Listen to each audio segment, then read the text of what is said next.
तो बाल्टी में जल में आंवला डाल ले, आंवले का रस डाल ले, वह व्यक्ति अपने संपूर्ण पापों से मुक्त हो जाता है।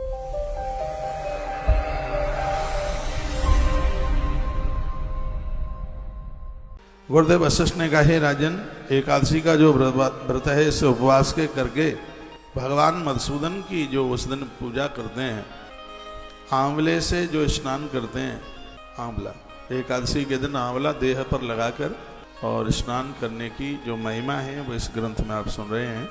आंवला का रस आप पानी में डाल लीजिए या देह पर लगा लीजिए और आधी रात्रि तक, 11 के दिन रात को सोइए मत, आधी रात्रि तक कम से कम जागरण कीजिए। वह व्यक्ति अपने संपूर्ण पापों से मुक्त हो जाता है। कितना भी बड़ा पाप हो, 11 के दिन आधी रात्रि को जागरण, एकादशी का व्रत और बाल्टी में जल में आंवला डाल ले, आंवले का रस डाल ले, उससे स्नान करें तो कायिक, वाचिक और मानसिक 3 प्रकार के पाप जल करके राख हो जाते हैं। कायिक अपराध उसे कहते हैं जो शरीर से किए गए, और वाचिक अपराध उसे कहते हैं जो वाणी से किए गए। किसी को गाली दे दें तो उससे भी तो पुण्य छीणे ही होते हैं। और मानसिक पाप उसे कहते हैं जिन पापों को मन में विचार कर लिया गया। तो यह एकादशी का जो व्रत है वह 3 प्रकार के पापों को जला करके राख कर देता है। देह पर आंवले का लेपन, वर्णन है मधुसूदन भगवान की पूजा जरूर करें और 11 का व्रत करें। ये बहुत आनंद, आंवले के द्वारा स्नान करें, ये सभी पापों को धो देता है। हे राजन, एकादशी नाम का अग्नि से सूखा और गीला, यानी इस जन्म का, पिछले जन्म का, जानकर अनजानकर जो भी अपराध हुआ है, 11 रूपे तप की अग्नि के द्वारा सब जल के राख हो जाता है।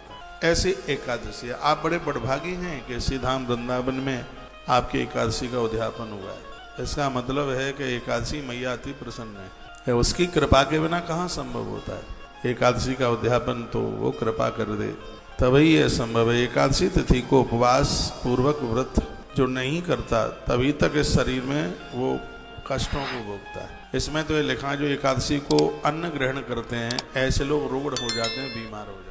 एक बात का मैं आपको निवेदन करूंगा, आप व्रत करते भी नहीं हैं तो भी एकादशी के दिन दोपहर में आप कच्चा भोजन मत खाइए, रोटी मत खाइए, पूड़ी खा लीजिए, पराठे खा लीजिए, दाल मत खाइए। आप 365 दिन, 30 दिन दाल खाते हैं, आप पूरा महीना भर खाते हैं तो 2 ही दिन तो हैं, 28 दिन ही खा लो, 2 दिन मत खाओ। यदि जिसका निषेध किया है तो मत खाइए, क्योंकि 11 के दिन ये कच्चा भोजन ठीक नहीं। दाल, फुल्का, चावल, इसी में लिखा है, इसको बिल्कुल भी मत लीजिए। अब इसमें तो ये लिखा है, जो एकादशी के दिन ये कच्ची रसोई खाते हैं उसको तो विष्ठा कह दिया गया। जहाँ तक बने तो यह परहेज कर ले, पूड़ी खा लीजिए, तला हुआ खा ले उस दिन। मैं तो तले का बड़ा विरोधी हूँ, लेकिन ये नियम कहता है कि एकादशी वाले दिन, आश्रम में तो 11 वाले दिन भोजन ही नहीं बनता, फलहार बनता है।